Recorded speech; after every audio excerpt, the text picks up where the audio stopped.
pilots. Can you fly this plane and land it? Surely you can't be serious. I am serious. And don't call me Shirley.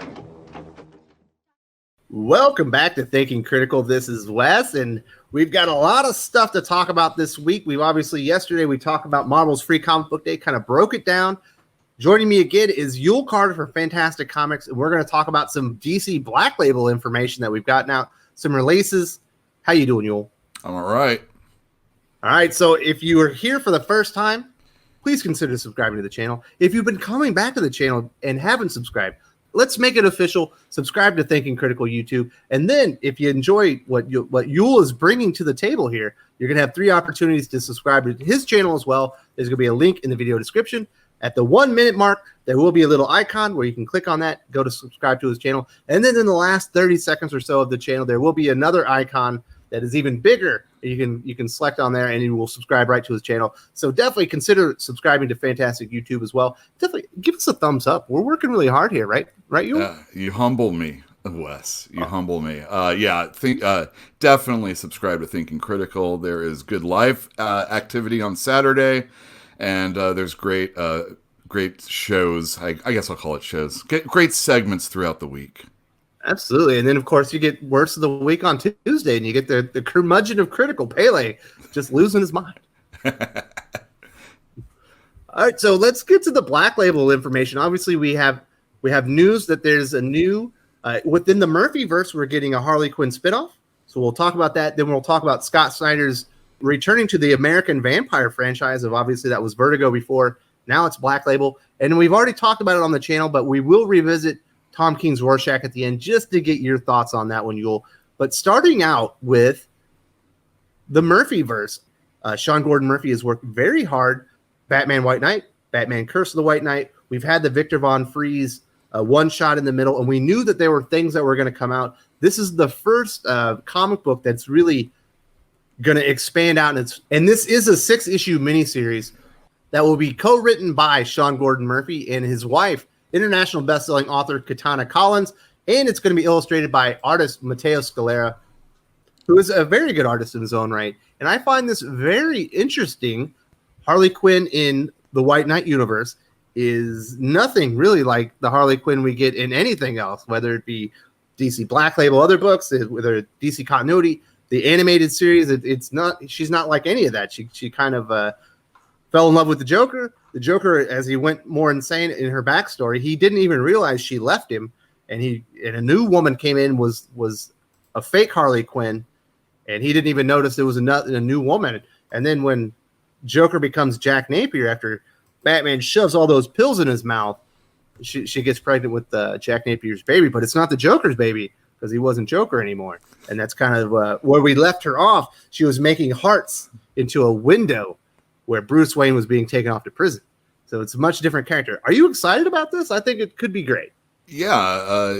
Well, I mean, all right. So firstly, as a store owner, White Knight was one of the better Batman anythings other than Batman to sell. And when Sean Gordon Murphy did the second series, it was like, all right, excellent, going to get more. And we're going to get other series that are partially penned by him and his wife, and I'm assuming other writers to come. I mean, this is like, how successful this is how, we're going to get more Murphyverse regardless. So hopefully this does really well, because if it is, it's a sign of things to come. Like if it's a Murphyverse Batman book and you're a Batman fan, this is the one to buy for sure, no matter what. And that would be anything else that would come out, even if his name isn't associated with it. There'd be quality, a stamp quality on these books, and I think there already is. So how well this one does without him working on it so exclusively will be a test for sure. But Matteo Scalera on art, oh my goodness, that guy's very Murphy-esque anyway. And in his own right, he's a fantastic illustrator. His work with Remender on, what is it, Black Science, I think? Beautiful, beautiful stuff. He's a great artist. I'm looking forward to it. Yeah, it's really exciting. And Sean Gordon Murphy has really changed the game in his Murphyverse. Like, the stakes are really raised because he's wiped out a lot of characters already. I mean, we've already lost Alfred. We've already lost, I believe, Joker. We've lost Bane. We've lost a lot of characters already that are kind of stalwarts. Obviously, we do know Jason Todd has been reintroduced kind of in the last page of his last story. We have some other villains that he can absolutely work with. I'm wondering if we're going to get maybe some original characters to kind of come in here. But it's been really heavily influenced by the animated series, and I think that's really what makes the series so refreshing and really easy to digest, even though it's kind of a different take on Batman. Right. I like that animated series, like you're saying. It's kind of like the adult version of that. It's taking all these the best examples of these characters, and the only thing he's doing is offing them at the end. He's offing a lot. So I mean that's cool because like we were saying in another or about like Elseworld stories before, that you can actually do things to characters that you can't do in the mainstream titles, because the mainstream titles have, like, you don't really believe Alfred's going to stay dead in Batman for the next 20 years. Same thing with like, Superman died. Oh, but if Superman dies in the Murphyverse, if he's introduced, he's probably going to stay dead unless it's like a specific story he's trying to tell. And sorry, I added Superman to the Murphyverse, but, just kind of like that example. So he can kill Alfred off, and there's no expectation that dude's going to come back, and that's cool. I like that he has a finality. Well, hopefully, I mean, maybe he'll, maybe he'll bring Alfred back. Who knows? Maybe the Murphyverse will be the next mainstream version of Batman. And instead of this being like an 8 or a 10-year contract that he has to do books with them, it might be, the next 40 years. And then you'll see Alfred back. So do you think we're going to start seeing some of these other DC superheroes? It's not really established that they're there. It's very much obviously Batman-centric, Batman's rogues galleries. Is Green Lantern out there? Is he waiting to come in and help out, his old buddy Bruce Wayne? Is Clark Kent waiting to come in and help out Gotham? Well, that would be a... how does this Batman deal with those kind of people, or how do those kind of people deal with that kind of Batman? Or he's a pretty violent Batman. I mean, exactly. He's basically beating Joker to death when he shoved all those pills down his mouth. But maybe the Superman's changed also, if that should happen. I would not have a problem with reading those stories, but I always felt that this was going to be very Gotham-centric or very Batman-centric, and we probably won't get those other characters, but who knows, man? Maybe he'll introduce the Demon, right? I mean, that'd be sweet. They've always had, like, Batman and the Demon have had, Jason Blood. They've had, team ups. Well, we saw him in Curse the White Knight. Oh, yeah, we did, didn't we? I forgot. I hadn't read all that one. Right? Yeah. So there you go. He's definitely introduced. So yeah, you could totally get a Superman and a Green Lantern. There's no, I'm down. I mean, that sounds like a good idea. So just finishing it off with Harley Quinn, right. She's a very overexposed character. No, we were both going off on tangent. She's a very overexposed character. Lots of DC Black Label stuff. She's got her own series. She's got her own series of Poison Ivy. The continuity is really bad. No one even knows who she's with anymore. I think she's with Booster Gold right now. Are you game for a new Harley Quinn series that's a different take on the character, or do you think she's just played out right now? Ooh, that's... I'm going to trust in the Murphyverse aspect of it, that it won't matter that it's a Harley Quinn story. He's done enough things that she's different. Harley Quinn is still a very popular character. I often hear when people come in the store and they say they like Batman, they actually end up admitting that Joker and Harley Quinn are the reason why they really like Batman so much. So it might not appeal to the people that are just kind of, cursory, not always coming in and buying comic book type people. But I think as far as the ones that are into the Murphyverse Batman, the fact that it's Harley Quinn won't be, nobody will have a problem buying it because of that. There won't be any fatigue. There is a problem with Harley Quinn as far as like how they present that character to the audiences out there. There's so many different versions, and maybe that's their strategy. I'm not sure, but it seems, when you think back when Jack Kirby had to have the faces or the figures of Superman drawn differently, because they wanted to maintain a company, entirety. They wanted to make sure that it looked like that in lunchboxes and T-shirts and on the comic books. They couldn't just have a Jack Kirby drawn Superman.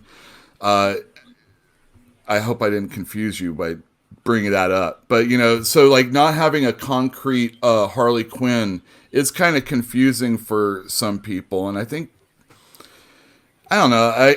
I think it's okay what they're doing. I just wish that there was a little bit more of an understanding of what they want that character to be so that people can really rally around her. I agree. Now let's move over to Scott Snyder's project. We know that he said prior to Dark Knight's Death Metal that he was getting away for capes for a while. He was going to go back to his horror roots. Everyone assumed that might have included American Vampire, kind of where he made his name, made his bones over there at Vertigo, and really got on the map as far as DC Comics go. Obviously, he's much more associated with Batman and Justice League and these big, metal events that he's been doing. Sounds like he might still work with capes, but he's certainly. We've got American Vampire 76. We've got Raphael Albuquerque back on art, so they got the team together. I know you sell a lot of trades and graphic novels in your shop. That's kind of your bread and butter. And it would seem like American Vampire would be one of those books that's heavily sought after. Are you excited for Snyder to get back to his horror roots, American Vampire? Yeah, I think. Well, it's kind of like talking about Harley Quinn. Are vampires in right now? Vampires were really popular when American Vampire was coming out. There was all the glitter people and stuff like. I don't know what those are called. The glitter vampires. And the Collins. Yeah, and Scott Snyder was he was kind of new. He still wasn't really. He still was, he wasn't. I don't want to say overexposed. He wasn't so mainstream. How's that? And his American Vampire was very popular in my store. Now, I mean, that was years ago now, and there hasn't been an American Vampire in so long. A lot of those people have moved on. They might not be reading comic books right now. I'm not sure this is something that's necessarily going to get people back in the store. But since Scott Snyder is like such a big name and he puts a quality product, and Raphael Albuquerque is a very good illustrator. And the thing about American Vampire is you don't need to read all that other stuff. So this is going to be a very fresh start for anybody that's picking it up. I think it will do well, but I'm looking forward to it being better when the thing about DC is, right, they hadn't had American Vampire trades in print for quite a while. So hopefully this will coincide with those coming back out. And then when this ultimately gets collected, it will probably be one of my better sellers for sure. So you think the new people coming in, obviously they're going to recognize the Snyder name. Mm-hmm. Probably maybe recognize that American Vampire brand that they maybe saw on your shelves, hadn't picked it up yet. And you're hoping that they put the graphic novels back into print, because I think a lot of people are going to want to go over there and maybe check it out and see what all the fuss is about before they get their hands on that first issue. Right. Well, I mean, the thing is like you should just be able to read this one. No big deal. But if there's Comic any fans aren't like that, man. Well, just lie to. All right. So store owners, just don't tell them there was another series. Okay. Shh. Let them find out for it after they get the first issue. And then, like I said, hopefully DC will make sure that... I mean, I don't know. I hadn't looked, but maybe yesterday they're back in print. I have no idea. But, hopefully that will happen. And then you're like, hey, if you like this issue, there's all this other stuff here.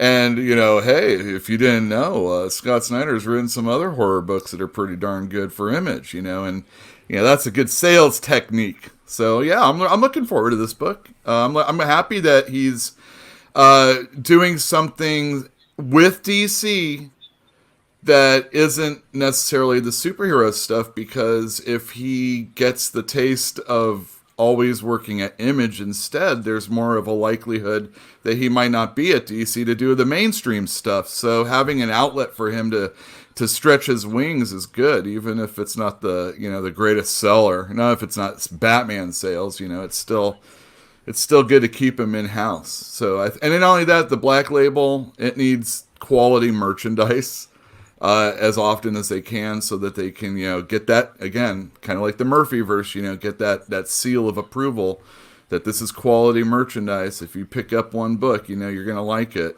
Scott Snyder is a good bet on that. Obviously, this is his second foray into DC Black Label. But I was looking at some of the pencils and inks that Raphael Albuquerque's put down that was kind of in the preview. And you're right. It does feel a little bit like Image. Specifically, it kind of feels like The Walking Dead. Like, this really, like, it's too bad it isn't an Image. They could probably use it to replace what they've lost in The Walking Dead. But, there's a big kind of gap right there with the people that were onto that series. And I think they might find a home here because, like I said, it feels very reminiscent of that. If it's like a cousin or something, where it kind of is in that genre. And those pencils, they were just very powerful. Yeah, he's really good. There's been I think he's been doing some other stuff, but I can't really remember what right now. But he recently did a Batman issue that kind of fell out of place because everyone's kind of used to Guy March right now. So his art style didn't quite jive with it, but it was still quality. Yeah, I mean, he's good. I mean, he feels like like you said, an Image or independent. He's definitely a Vertigo type illustrator, and it might not always translate to a mainstream title for everybody, especially like you said, if there's another illustrator working on the book, you get those fill-ins, and it's like, whoa, what happened here?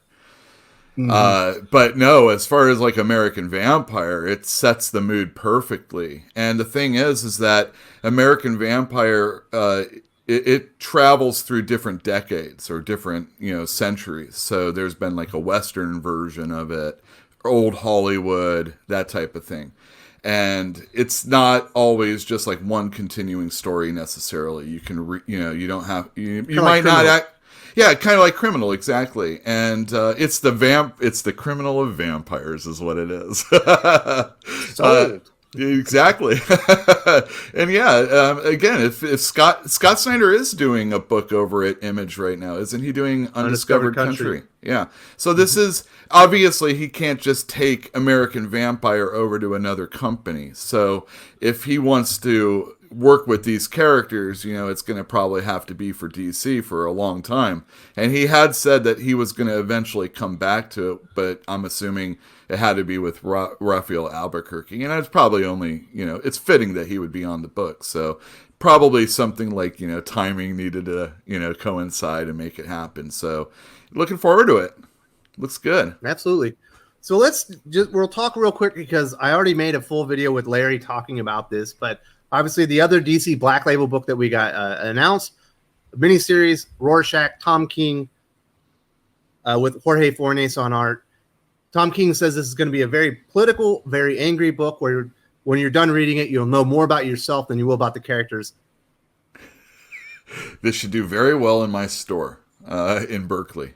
I actually, all the Watchmen spinoffs, no matter how much people that come in the store will say stuff like, Alan Moore's getting screwed, or this is a bastardization of something that came before that they shouldn't be doing, they still all sell pretty well. So that's the Before Watchmen, that's the Doomsday Clock stuff, and I don't have any doubt that Rorschach is going to sell very well. Tom King does pretty good in the store. And it's going to probably look really good, and it's the most recognizable, one of the most recognizable characters since the 80s. I mean, think of all the characters that have come out since 86 or 84, whenever this thing started.